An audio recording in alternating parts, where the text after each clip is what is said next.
لو أنزلنا هذا القرآن على جبل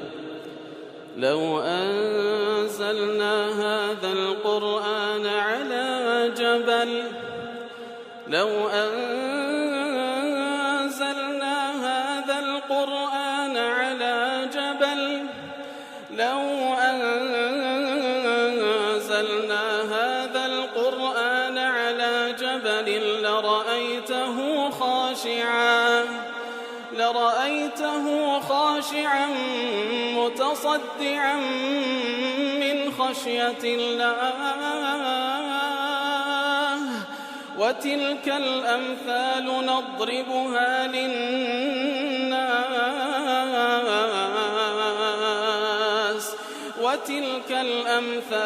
نضربها للناس لعلهم يتفكرون. الحمد لله والصلاة والسلام على رسول الله وعلى آله وصحبه ومن والاه. السلام عليكم ورحمة الله. برزان خوش حالم لواني 473 لوانا كاين تفسير القرآن في رزبهم وخزمتان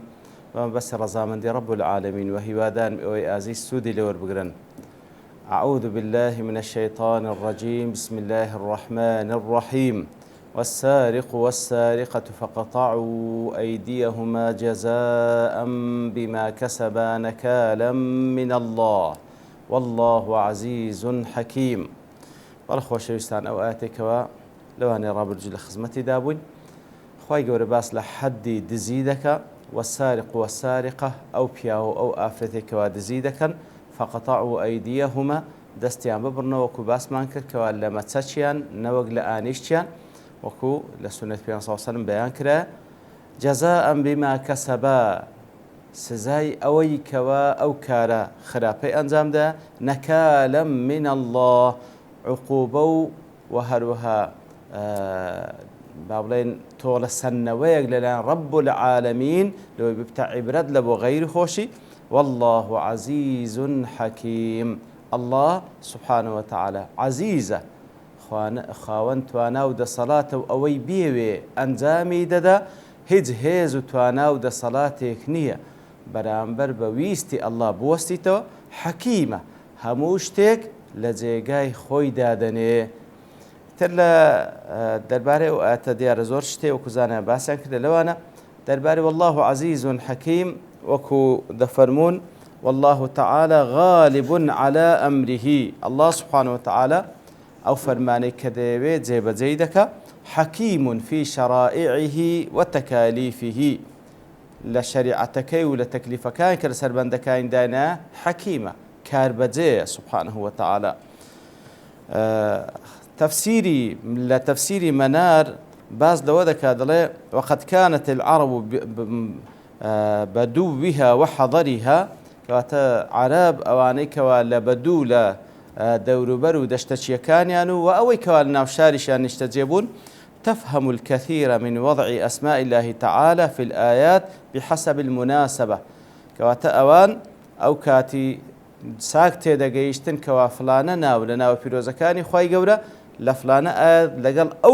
ئەو بابەتی کە تێیدا باس کرا چەند دەگونجێ. ئەوجا لێردا ئەو ڕووداوەی نەقل دەکا کەوا زۆر مەشهورە ئەسمعی دەجێڕیتەوە دەڵێ أمن سورة المائدة دخين دوا أعرابيك ودشتشيك لوين دري موجود بو حتى جيشت ما أو آتي السارق والسارق فاقطعوا أيديهما دلك وتايك لجات بلهم والله عزيز حكيم سهم كر قلتم والله غفور رحيم. دل أعرابيك قلت كلام من هذا أو قسيتشي قلت كلام الله أو كلام الله سبحانه وتعالى. قال أعد دوباريكوا دەڵێ دووبارەم کردەوە دیسان بەسەه و گوتم والله غەفور ڕەحیم پاشان بەخۆم ئاگادار بووم خەتەئەکەم چاک کردەوە کەوا لە کۆتایی ئاەتەکە والله عزيز حەکیم نەوە غەفور ڕەحیم. دەڵێ ئەعرابەکە گوتی الآن أصبت ئێستا ڕاستت خوێندەوە. فقلت له كيف عرفت باشە کوو زانید ئێستا دروستە. فقال يا هذا عزيز حەکیم. خواهي قول سبحانه وتعالى كاتك لكوتاي وآياتك باز لحد دزيدك ودفرمي عزيز حكيمة لبرو فأمر بالقطع خوا سبحانه وتعالى لو ئاەتەدا فەرمانی کردێکەوە دەست ببردرێ فلو غفر ورحم لما أمر بالقطع ئەگەر خوای گەورە سبحانه وتعالى لێرەدا ناوی غەفور و ڕەحیم بەکاربهێنا بە باسی قەطعی نەدەکرد کەواتە زۆر گرنگە فعلا تەماشا دەکەی کابرا ئەعرابی هەندە بە وردی لە مانای ئاەتەکان تێدەگا و مناسبەی ناوە پیرۆزەکانی خوای گەورە لەگەڵ ئەو ئاەتانی کە تێیدا هاتیە و لەگەڵ ئەو بابەتەی کە تێیدا باس کرا خوای گەورە باسی دەستبڕینی دزی کردیە لەبەرەوەی خوای گەورە عەزیزە سبحانه وتعالى جاوەکو دەڵێ فقط فهم الأعرابي الأمي أو دشتشيا نخين دوارة تيجيش أن مقتضى العزة والحكمة لبيداويستيكاني عزة وحكمتي خواي قورا غير مقتضى المغفرة والرحمة جياواز لقى بيداويستيكاني لي خوش بنو رحمة خواي قورا وأن الله تعالى يضع كل اسم موضعه من كتابه يتر الله سبحانه وتعالى هر ناويق لزيقاي خوي دادني لكتابكي وەکاتێک کەوە وەکو لەوانەیە ڕابردوو باسمان کرد کە باسمان لەوە کرد لە چەندی دەستی دزی دەبڕدرێ لەبەرەوەی لە هەموو مەبلەغێک دەستی دز نابردرێ بەڵکو نیسابێک هەیە حەدێکی هەیە کە گەیشتە ئەو حەدەی ئەوجا دەستی دزی دەبڕدرێتن لەسەری وەکو باسمان کردکەوە عولەما خلافیان هەیە هەندێک لە عولەما دەڵێن لەسەر هەموو شتێک دەستی دەبڕێ بەڵام ڕێی جمهوری عولەما ئیستینادە لەسەر چەند حەدیثێکی پێغەمبەر صلی الله علیه وسلم ئەوەیەکەوە لە ڕوبع دینارێکی زێر بەرەو سەرەوە دەست دەبڕدرێ بەڵام لە ڕوبع دینارێکی زێر کەمتر دەست نابردرێ وەکو گوتمان تقریبا دەکا حدودی $50 ئێستا لەبەرەوەی دیناری زێری زمانی پێغەمبەر صلی الله علیه وسلم تقریبا مثقال زێڕەی ئێستا دەکاتن کەواتە ڕوبع دینار دەکا حدودی $50 بەو شێوەیە ئیتر هەندێک لە خەڵکانێک کاتێکەوە باز لەوە دەکەن دیە واتە خینی ئەو کەسێکەوە مەسەن کەسێک بە خەتە دەکوژی خوای گەورە خینی لۆدانایە لەبەرەوەی ئینسان عەزیزە ئەگەر بێت و عوزوێک لە ئەعزاکانی تەلەف بکە ئەوە خوای گەورە عنی خینی لۆدانایە وەکو معلومە مثلا ئەگەر کەسێک بە خەتە بکوژی بە هەر حادسێ و ڕووداوێک ئەوە کەسی خاوەن کوژراوەکە با بڵێن ئەولیایی کەسە کوژراوەکە لە بۆیان هەیە داوای دیە و داوای خین بکەن هەتا چەند لە بۆیان هەیە هەتا وەکو 1000 سەرەمەڕ یاخود 1000 مسقال زێر لە بۆیان هەیە داوا بکەن بەڵام ئەگەر عەفوش بکەن ئەوە خێرێکی گەورەیە ئیتر ئەوە وەکو کەسێک بکوژی بە خەتە ئەدی ئەگەر لە لاشەیدا عوزوێک لە ئەعزاکانی تەلەف بکە وەکو زانایان دەفەرمون ئەگەر ئەو عوزوە لە ئەعزاکان و لە ئەندامەکانی لاشە و ئینسانە تاک بوو ئەوە عینی دیەی کامل لەو کەسە وەردەگیرێ بەڵام ئەگەر ئەو عوزوەی کە ئەو تەلەفی کردیە دووی هەبوو وەکو دەست و وەکو پێ و وەکو چاو وەکو جێ ئەوانە هەمووی دوونە لە هەموو ئینسانێک هەر یەک لەوانە نیوەی دیەی دەکەوی نیوەی دیە ئیترەوەی کەمە بەسمان لێرە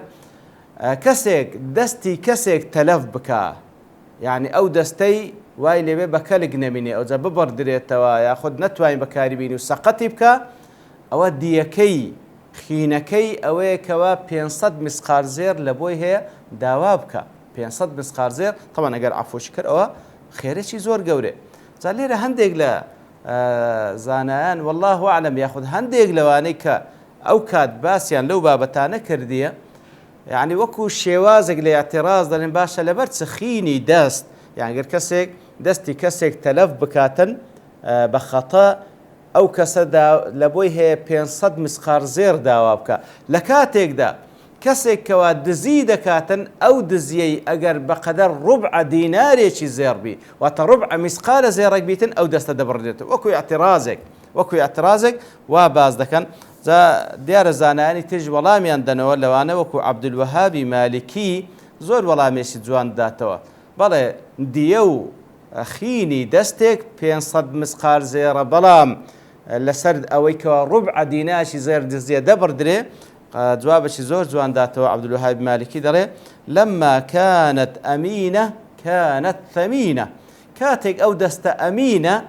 زۆر بە قیمەتە ولما خانت هانت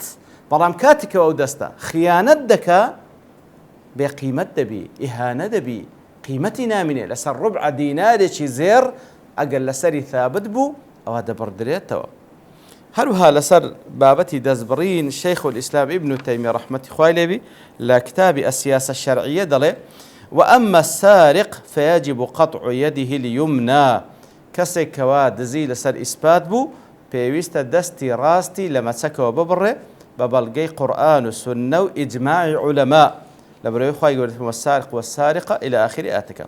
ولا يجوز بعد ثبوت الحد عليه بالبينة أو الإقرار تأخيره. پاشەوەی کەوا کەسێک با بڵێن حەدی لەسەر ثابت بوو ئەو جە بەخۆی ئەعتراف کرد بوو یاخود بەڵگەی لەسەر هەبوو کەوا دزی کردێ نابی بە هیچ شێوەیەک تەخیری ئەو حەدە بکرێ و پێویستە لەسەر جێبەجێ بکرێ. ئیتر نابی بگۆڕدرێ ئەو حکمە لا بحبس ولا مال يفتدي به ولا غيره. ناکرێ ئەو حکمە بگۆڕدرێ بۆی کەوا لە جیاتەوەی دەستی بڕ حەبس بکرێ یان ماڵێک بدا لە مقابل ئەوەی کەوا خۆی پێ بکڕێتەوە بل تقطع يده في الأوقات المعظمة وغيرها. بەڵکو کاتێکەوە کەسێک دزی لەسەر ثابت بوو جا بەخۆی اعترافی کرد بوو یاخود بەڵگەی لەسەر هەبوو ئەوە پێویستە دەستی بڕێ ئەگەر لە کاتی پیرۆزیشدا بوو بڵێن وەڵا لەبەرەوە کاتکە پیرۆزدار لێ بگەن نا پێویستە تەخیر نەکرێ. فإن إقامة الحدود من العبادات بەرەوەی جێبەجێکردنی حەدەکانی رب العالمین عیبادەتە وينبغي أن يعرف پێویستە بزاندرێ أن إقامة الحد رحمة من الله بعباده. پێویستە بزاندرێ ئیقامەکردنی حەد لەسەر هەر کەسێک کەوا شایانی ئەوەی حەدی لەسەر ئیقامە بکرێ بەڕاستیەوە لە مەجموعی بەندەکان ڕەحمەتێکە لە بۆ بەندەکانی خوا. یعنی ئەو کەسێک کە دزی کردە ڕاستە لە حەقی وی دەستبڕینە عقوبەیە بەڵام لە حەقی ئەو کۆمەلگای کە ئەو تێدا دەژێ دەبیتە ڕەحمەت لەبەرەوەی هەم بەخۆی ئەو کابرا دەگەڕێتەوە هەم خەڵکی دیکەش دەبتە پند و ئامۆژگای لە بۆیان شتیوا ناکەن. فيكون الوالي شديدا في إقامة الحد. أصل وایە ئەو کەسێکەوە کار بەدەستە لەسەر مسلمانان توند بی لە جێبەجێکردنی حدودەکان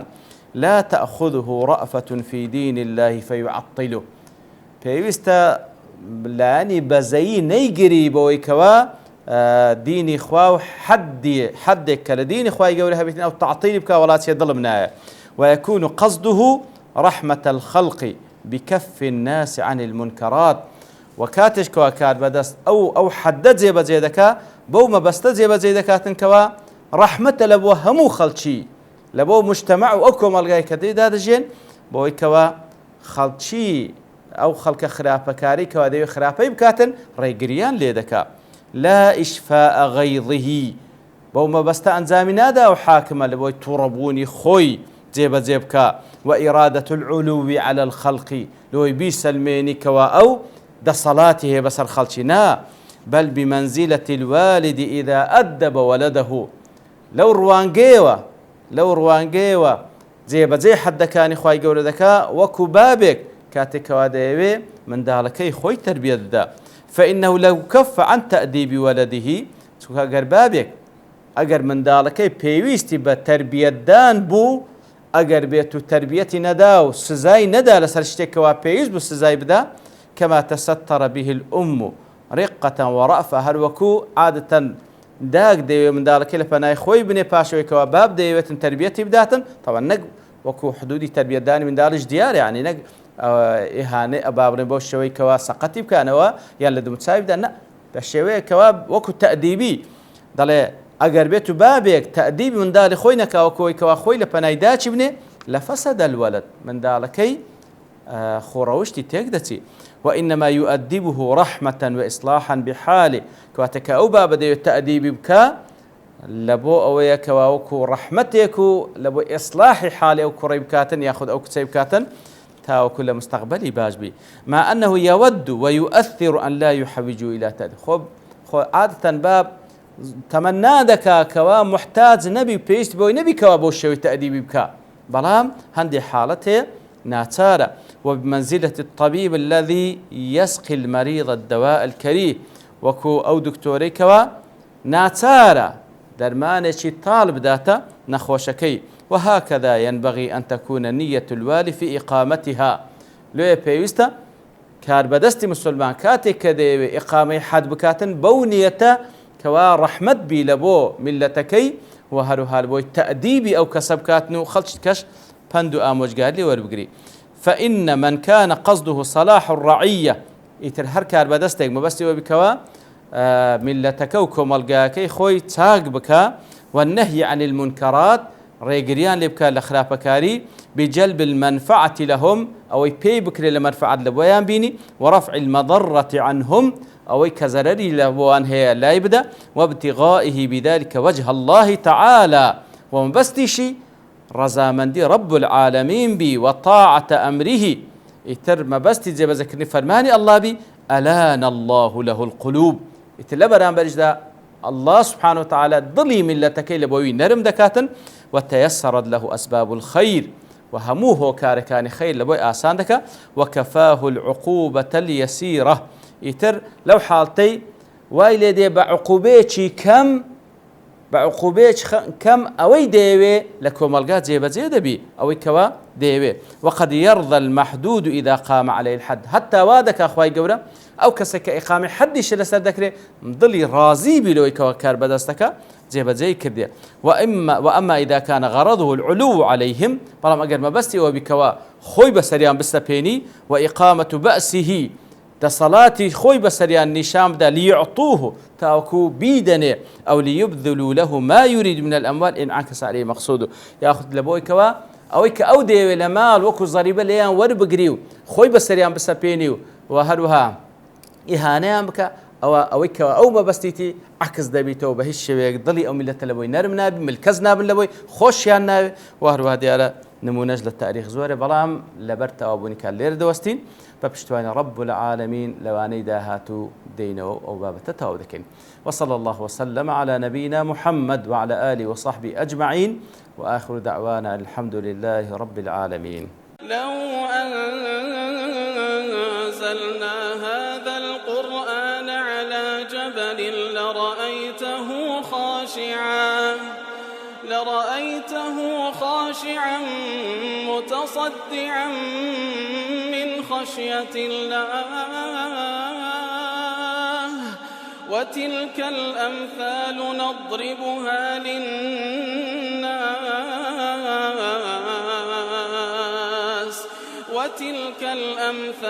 نضربها للناس لعلهم يتفكرون.